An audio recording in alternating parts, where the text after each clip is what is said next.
بسم الله الرحمن الرحيم waxaynu ka warrami doonaa tobanka dal ee ugu fursadaha fiican dhinaca shaqada sanadkan 2024 xogtani waxay ku gaar tahay sanadkan 2024 waa xogan ka soo xigtay website-ka caalamiga la yiraahdo First Speciality Global Visa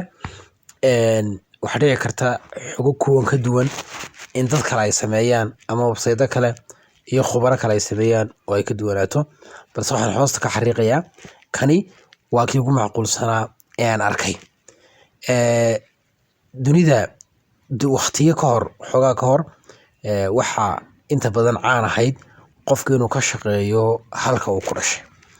balse tiknoolajiyada iyo dunidan caalamiga iyo isku furan ka dhacay waxayna siisay fursad aynu ugu shaqo tagi karno aynu ku kala dooran karno fursadaha jira dunida dacaladeeda tobankan dal waxay ka mid yihiin tobankan dal ee inta badan si guud la iskula gartay inay yihiin dhinaca shaqada kuwa ugu horeeya dalka koowaad waxa weeyaan dalka la yiraahdo United Kingdom boqortooyada Ingiriiska dalkan wuxuu leeyahay mid ka mid ah shaqooyinada dunida ugu badan ama shaqooyinada dunka ugu badan baa laga helaa way waxa la yiraahdaa Canada dadka waxaan jeedaa UK ama Ingiriiska dadku waxay ku nool yihiin noloshooda iyo waxay qaataan way isleeyihiin meelaha ugu badan dadku ay ka shaqeeyaan waqti kooban ay ku bartaan waxa kamid ah kalkaalisada kale engineering oo kale dawooyinka farsamada la yiraahdo graphic design-ka iyaduna ah tan qofku uu ku baranayo sida fudud xirfada iyo kuwa badan oo kale dalkani markaa si fudud baa markaa waayeen dambe lagu tagaa shaqooyinkiisuna waa shaqooyin inta badan joogtaa inkastoo ay jireen shaqooyin xillilaah dalka labaad ee dunida ugu shaqada badan sanadka 2024 waxa weeyaan dalka la yiraahdo Jarmalku waa mid ka mid ah dalalka dunida ugu dhaqaalaha badan wuxuuna ka mid yahay international community-ga ama qayb weyn buu kaga jiraa dalkani dhinaca shaqada Yurub waa dalalka ugu horeeya sanad kasta dalkan wuxuu bixiyaa kumanaan fiise oo lagu galo sanadkan hadaba 2024 meelaha ugu shaqada badan dalka Jarmalka waxa kamid ah IT iyo software development-ka dhinaca engineering-ka dhinaca caafimaadka guud ahaan intaba way jiraan marka dalka saddexaad oo dalka la yiraahdo marka China wuxuu ka mid yahay dalalka dhinaca shaqada ugu horeeya dunida sanadihii ugu dambeeyay dhaqaalihiisa uu korayay dhinaca shaqaaleysiinta way koraysay meelaha laga shaqeeyo inta ugu badan waxa ka mid ah dhinaca finance-ga ama dhinaca dhaqaalaha iyo lacagta iyo dhinaca technology-ga dalka afraad oo dalka la yiraahdo Turkigu wuxuu ka mid yahay dalalka ku yaala Asia iyo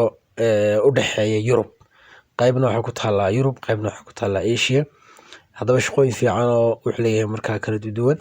shaqooyinkiisa waxa uu aansan dhinaca la yiraahdo tourism-ka ama dalxiiska dalkan Turkigu fursado fiican baa yaala qofkii la qabsada luqadiisa barta inta badanna uu ka helaa dalka shanaad waa dalka la yiraahdo Australia wuxuu ka mid yahay dalalka dunida ugu nolosha fiican uguna fiican dhinaca shaqada marka qofkuna si fudud marka dalkaasi lagu tagaa waana dad dhinaca shaqada aad u fiican dalka ku xiga waa dalka la yiraahdo Canada waa caan dhinaca shaqadana aad bay ugu horeysaa sabab badan dartoodna waa dalalka dunida shaqada dhinaca shaqada ugu horeeya dhinaca noloshana ugu wanaagsan meelaha laga shaqeeyo waxa kamid ah dhinaca sayniska tiknoolajiyada xisaabaadka engineering-ka intaba markaa iyada waa laga shaqeeyaa dhinaca kale dhinaca caafimaadka oo kale shaqooyin fiican oo fursad ay leedahay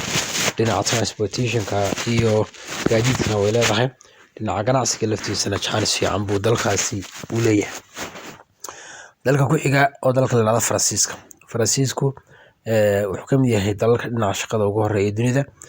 waana dal inta badan lagu noolaado qofka iyo wuxuu qaadanaya inta badan weysday meelaha laga shaqeeyo wax kale aerospace-ka iyo hawada ama waxyaabaha la xiriira hawada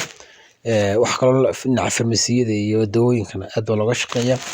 dhinaca teknolojiyadana aad baa looga shaqeeyaa, dhinaca ganacsiga iyo dalxiiskuna wuu leeyahay. Marka dalka u dambeeya waa dalka la yiraahdo Canada, waa dalka la yiraahdo USA ama dalka Mareykanka. Dalka Mareykankuna wuxuu kamid yahay dalalka dunida ugu horeeya dhinaca dhaqaalaha, dhinaca industriga iyo warshadaha, teknolojiyada, caafimaadka iyo guud ahaan dunida horumartay. Markaa dalkani ugu caansan yahay. Marka dalkani shaqooyin fara badan buu markaa leeyahay. Luqadiisa mainkeena waa English baa lagu hadlaa. Qofkuna hadduu barto inta badan si fudud buu markaa ugu shaqaysan karaa. 10 dali waa 10 dali la aaminsan yahay sanadka 2024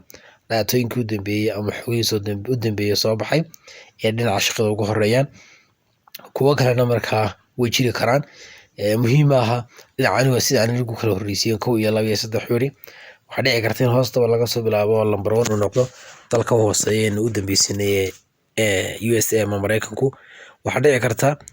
sidoo kale bartanka laga bilaabo, laakiin wax la sheeganaa in 10 dali dhinaca shaqada ay ugu horeeyaan. Dhammaantiin aad mahadsantiin asxaabtii inaad la sii wadaagtaan ma jeclaan lahaa. Aad mahadsantiin.